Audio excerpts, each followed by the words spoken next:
चिड़िया और किसान। एक गांव में एक किसान रहता था। उसका गांव के बाहर एक छोटा सा खेत था।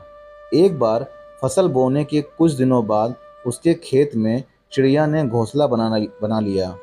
कुछ समय बीता तो चिड़िया ने वहां 2 अंडे भी दे दिए।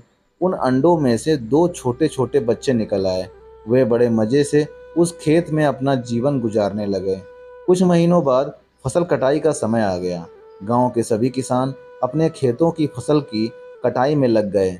अब चिड़िया और उसके बच्चों का वह खेत छोड़कर नए स्थान पर जाने का समय आ गया था।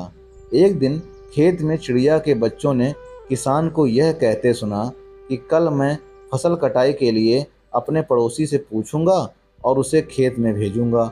यह सुनकर चिड़िया के बच्चे परेशान हो गए। उस समय चिड़िया कहीं गई हुई थी।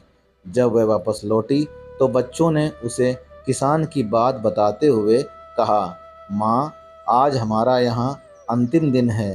रात में हमें दूसरे स्थान के लिए यहाँ से निकलना होगा। चिड़िया ने उत्तर दिया, इतनी जल्दी नहीं बच्चों, मुझे नहीं लगता कि कल खेत में फसल की कटाई होगी। चिड़िया की कही बात सही साबित हुई।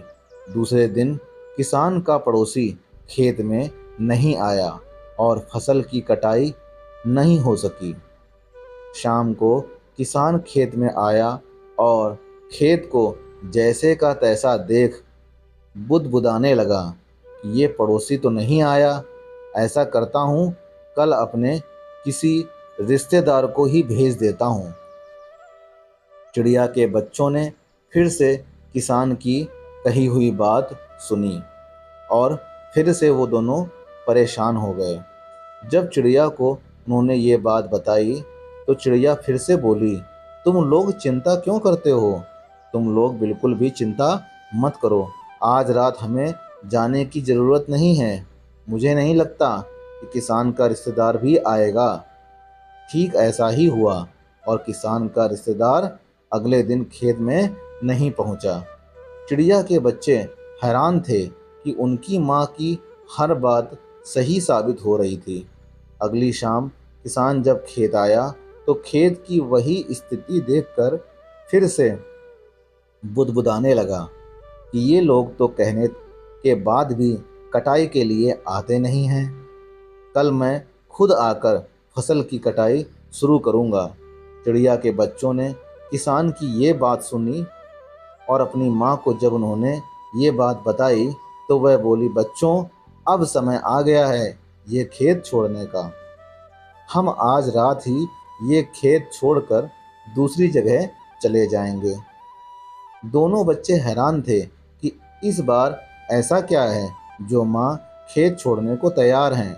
उन्होंने पूछा तो चिड़िया बोली, बच्चों, पिछली 2 बार किसान कटाई के लिए दूसरों पर निर्भर था। दूसरों को कहकर उसने अपने काम से पल्ला झाड़ लिया था, लेकिन इस बार ऐसा नहीं है। इस बार उसने यह जिम्मेदारी अपने कंधों पर ले ली है, इसलिए वह अवश्य आएगा। उसी रात चिड़िया और उसके बच्चे उस खेत से उड़ गए और कहीं और चले गए। दोस्तों, ये छोटी सी कहानी आपको कैसी लगी? आपको ये कहानी अच्छी लगी हो तो कमेंट करके ज़रूर बताइएगा और चैनल पर नए हो तो चैनल को लाइक, सब्सक्राइब और शेयर करना बिल्कुल मत भूलिएगा। और वीडियो को अंत देखने के लिए धन्यवाद। मिलते हैं इसी तरह सच्ची और अच्छी कहानी में। तब तक के लिए जय हिंद, जय भारत।